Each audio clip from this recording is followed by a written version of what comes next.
मध्य प्रदेश सरकार के द्वारा शिक्षा के स्तर को सुधारने के लिए ग्रामीण क्षेत्रों से आने वाले छात्र छात्राओं के लिए सरकार के द्वारा चलाई जा रही निःशुल्क साइकिल वितरण योजना में मध्य प्रदेश के सागर जिले के सभी तहसीलों के स्कूलों में साइकिल वितरण योजना में भारी भ्रष्टाचार और घोटाला सामने आ रहा है। आपको बता दें कि जो साइकिलें कक्षा 6वीं से कक्षा 9वीं के छात्र छात्राओं को प्रत्येक स्कूल में दर्ज संख्या के हिसाब से शासन के द्वारा भेजी जाती हैं, वहीं सागर जिले के सभी तहसीलों के स्कूलों में साइकिल कागजों में वितरित हो चुकी हैं, जबकि जिले भर के सभी संकुल स्कूलों में सैकड़ों की संख्या में ये साइकिल रखी हुई हैं, जो कि कंडम स्थिति में होकर जर्जर स्थिति में पहुंच गई हैं। कई साइकिलों में जंग तक लग चुकी है और कुछ तो साइकिलें चोरी छिपे सेटिंग से बेची जा चुकी हैं। कुछ साइकिलों के ट्यूब टायर रखे रखे खराब हो चुके हैं। इसका कोई भी रिकॉर्ड अधिकारियों के पास नहीं है, जिसकी अब उच्च स्तरीय जांच की मांग की जा रही है। मैं आपको सर राकेश कुमार सिंह जी। अच्छा, आप ये शासकीय कन्या माध्यमिक शाला में किस पद पे हैं? राना तक ये आपके संस्था में जो साइकिलें रखी हैं, ये कितने समय से रखी हैं यहाँ? करीब 2 साल 2 साल से 1 साल से। अच्छा, ये कैसी साइकिलें रखी हैं? DRC और DRC और BO विभाग से कि बहुत सारी साइकिलें दियोरी और केसरी में अभी भी वितरण के अभाव में रखी हैं और ख़राब हो रही हैं, क्षतिग्रस्त हो रही हैं।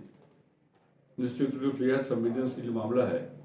एक तरफ हम बेटियों को अपनी बच्चों को साइकिल नहीं दे पा रहे हैं और वो साइकिलें जो रखी हैं खराब हो रही हैं, नष्ट हो रही हैं, उनको हम वितरण नहीं कर पा रहे हैं।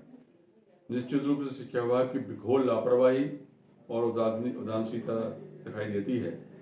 मेरे संज्ञान में आने के बाद मैंने इस मामले को जिले के कलेक्टर को भी लिखा था, शिक्षा मंत्री को भी लिखा था और एजुकेशन के डिस्ट्रिक्ट के हेड को भी लिखा था।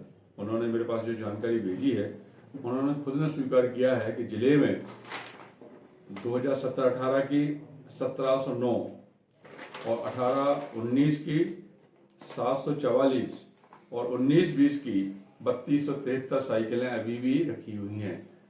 मेरा आपके माध्यम से प्रशासन के अधिकारियों से पूछना चाहता हूँ, क्या वजह है वितरण नहीं हो पाई?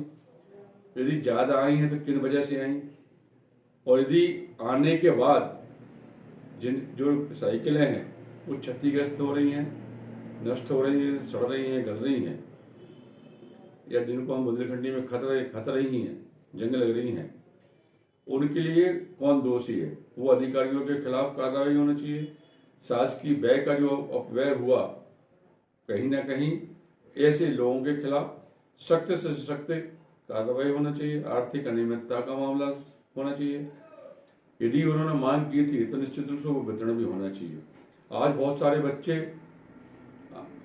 ऐसे हैं जिनको साइकिलें नहीं दी जाती। जब हम लोग भी वितरण करने जाते थे उस समय भी बच्चे हम लोगों के पास आते थे, साहब हमें साइकिल चाहिए। हम लोगों से निवेदन करते थे।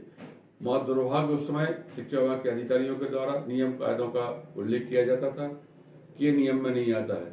फिर किस नियम के अंतर्गत ये साइकिलें अभी तक रखी हुई हैं? यदि उनके लिए बच्चों के लिए वितरण करना आवश्यक नहीं है तो ये उपलब्ध कैसे हो गई? इनके पास क्यों इतनी सारी रखी हुई है? यदि ज्यादा है तो उनको वापस करने की व्यवस्था करनी चाहिए थी।